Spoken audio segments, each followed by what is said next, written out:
parce que après dañu nekkoon xam nga rek ci voilà très bien pour man c'est Barthélémy Dias qui a perdu en fait Khalifa Sall parce que mënoon nañoo génn sax Khalifa dafa fay yi nga erreur yi nga xam ne Barth doon na ko def Barth moo ko def quoi très bien moom la fay parce que Barth buñ fa nekkul woon di def seen affaire yooyu peut-être que mënoon na amay beneen score Idrissa Seck c'était clair boobu aussi mës naa ko wax depuis très longtemps Idrissa Seck pare na en fait ci politique non yàgg na et d'ailleurs sax moom il avait dit pendant longtemps Idrissa Seck doon wax ni moom bu xasee ba am 63 ans je pense que mooy xam ban 2000 la waxoon sax mooy 2012 xam nga quelque chose comme ça day bàyyi politique au Sénégal 2019 ou quelque chose comme ça boo gisee Idrissa Seck baaturul campagne comme une machine électorale moo lay wan ni amul woon sax espoir moom xamoon na il n'avait aucune chance da doon mottali yéene rek comme Khalifa Sall moom tamit comprendre nga mais moom boo gisee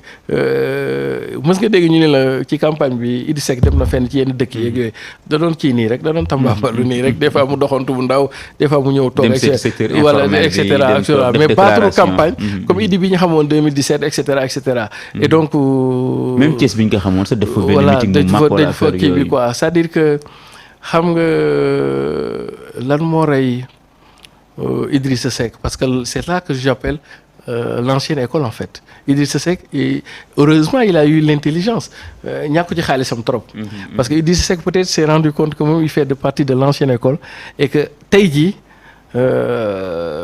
am na lu bees Sénégal xam nga l'ancienne école mooy lan mooy politique boo xam ni yow yaa ngi doon nam ma gagner politique lu dul ci parcours ak discours Ousmane moom wóolu na boppam ci discours moom yaakaar na ni lu mu dugg rek mën naa wax ba génn ci comprendre bu njëkk ba noonu nañ daan c'était les critères de choix da ngay am parcours ñu ne homme d'état la yàgg na fii jaar na fee nga ñëw compléter ko ak un discours mais quand Ousmane Sonko est venu léegi dootul critères yooyu nañuy natte loolu dañ koy jàllale ci ginnaaw dafa am benn critère bu Ousmane Sonko dugal boo xam ne moo rey politiquement Idrissa Seck c'est ce qu'on appelle la posture aujourd'hui l'indicateur fi ngay amee chance ci politique ak yooyu avant que le discours di ñëw ou le parcours c'est la posture or lui du point de vue de la posture ça a été catastrophique ci posture am ci la ko Sénégalais yi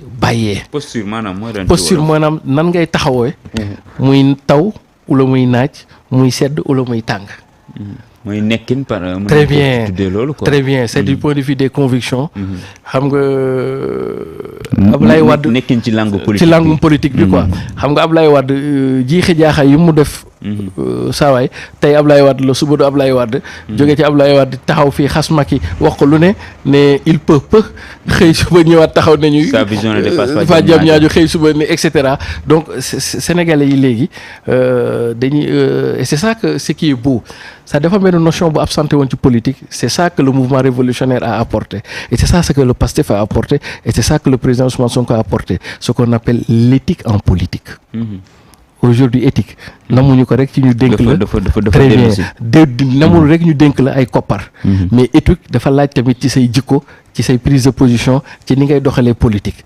que le peuple duñu ay moutons de Panurge ay waram xel nañ di réfléchir des fois sax ñoo la ëpp xel ñoom dootuñu nangu ñuy takk buum di leen ñot di fu ne rek au nom des intérêts yoo xamuñu ko et c'est au nom de cette éthique là qui a perdu Khalifa Sall et donc maanaam Khalifa Sall sax na ma baal Idrissa Seck et donc aujourd'hui avec l'avènement du président Diomaye Faye le premier critère ci ne ñuy nawee ce qui sera maintenant un homme public dootuñu ko natt ci jaar-jaar de dootuñu ko natt ci diplôme yu bari dootuñu ko natt ci làmmiñ gu neex ci sa éthique nañ koy kawee de qu'on appelle de l'éthique politique foofu nañ koy nattee ba pare maanaam li ñoom neex naan set wecc loxo bu set waaw et tout est y a tout un symbole avec le balai et cetera et donc balai boobu ñun ñëpp lay faxas quoi ñun di dugal nag de faire de la politique saine ñoom ñi dañ leen di balai non ñoom voilà parce que très bien la politique Sénégal est arrivée à l'ère du darwinisme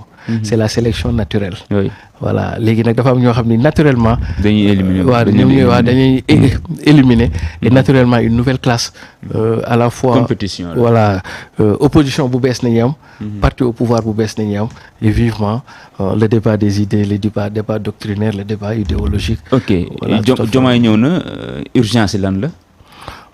d'abord sànq yaa ngi ko doon expliquer d'abord il nous faudrait recréer ou ressouder ce qu'on appelle le lien social qui est extrêmement brisé, fissuré, disons-le comme ça. Il nous faudrait, disons, poétiser le Sénégal en fait. Poétiser. Oui, absolument. Il faut poétiser le Sénégal. Xam nga lu tax il faut que le président Diomaye, en certains moments de sa gouvernance, cesse d'être un inspecteur des impôts et des domaines pour jouer au poète. C'est de par la poésie. Est-ce que soxla nañ poète parce que Non, amoon nañu absolument. président poète ah. Non, très bien. Xam nga Sénégal ci ni mu juddoo woon bu ñu amul woon président poète rek kon waxatuñ ko ba léegi parce que dañu judd ci contexte fédération Mali. Les rapports de conflictualité étaient terribles avec le Mali. ñu judd ci l'idée de État-nation. dañoo am État mais amaguñu nation ñu war a construire la nation sénégalaise. Oui. mais am nañu État.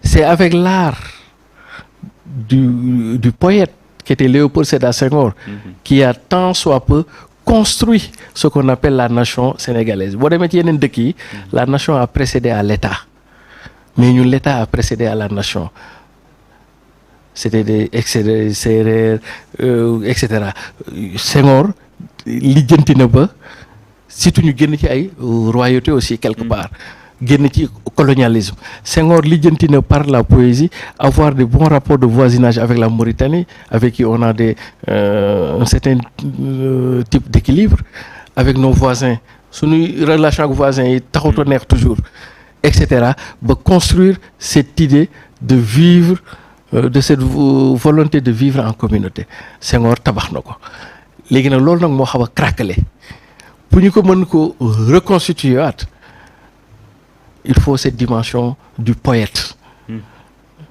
Je ne parle pas de faire de la poésie, mais d'avoir les qualités du poète. Pour pouvoir essayer d'aller voir quels sont les éléments qui cimentent le plus. Et d'ailleurs, au nom de cette poésie, c'est ça boo koy xool yàlla dimbali na ci lu bare. Bokk na si ñoo rapport xam nga dafa mel ni su ma koy analyser parce que xam nga quand on était communiste dans sa jeunesse et qu'on commence à vieillir on se rapproche de plus en plus de Dieu. Je n'en sais pas beaucoup.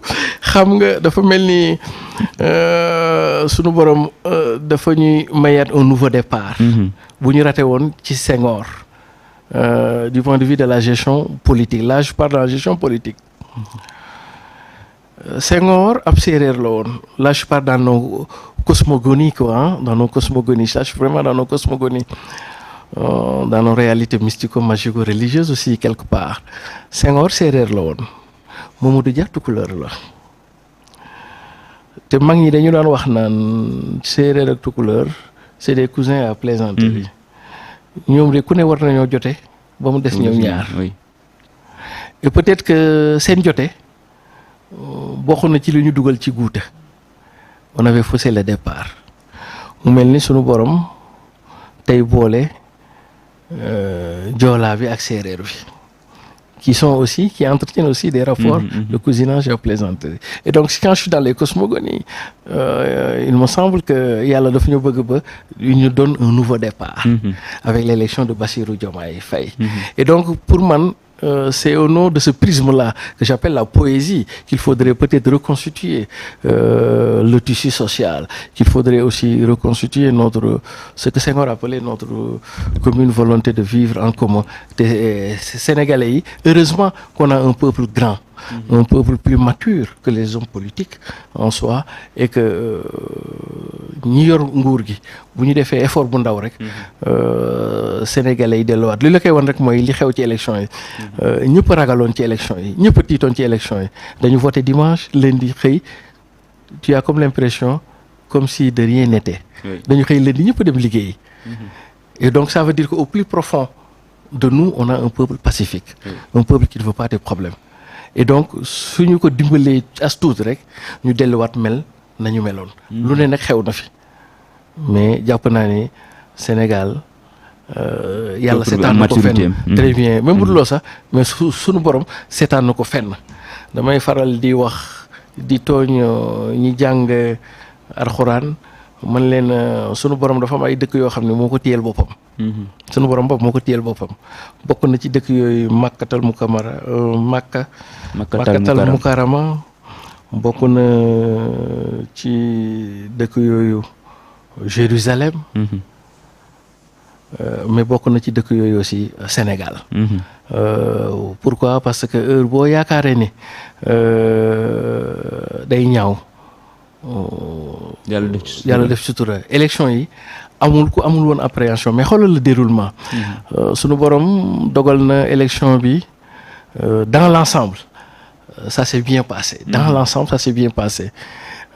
Comme on dit, il n'y a pas d'incident de nature à porter le discrédit sur le résultat dans l'ensemble.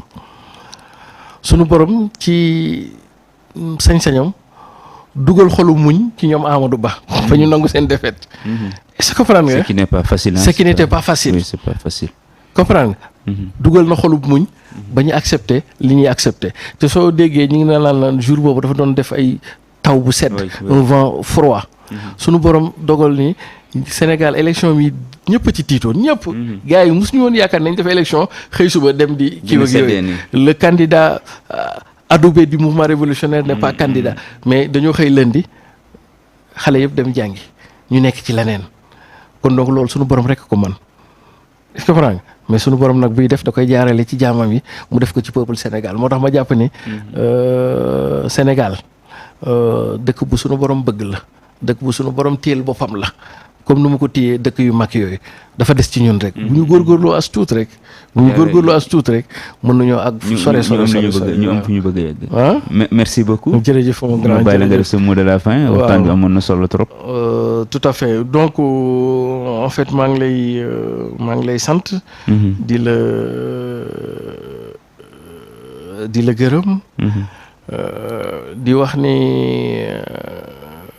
xam nga gars yu bëri dañuy feeñ na ci sa benn question. mais man le président Diomaye. Là je parle du président de la République le chef de l'État. Oui. Et le président Ousmane Sonko président du PASTEF. Moi je l'envisage comme dans la musique philharmonique en fait.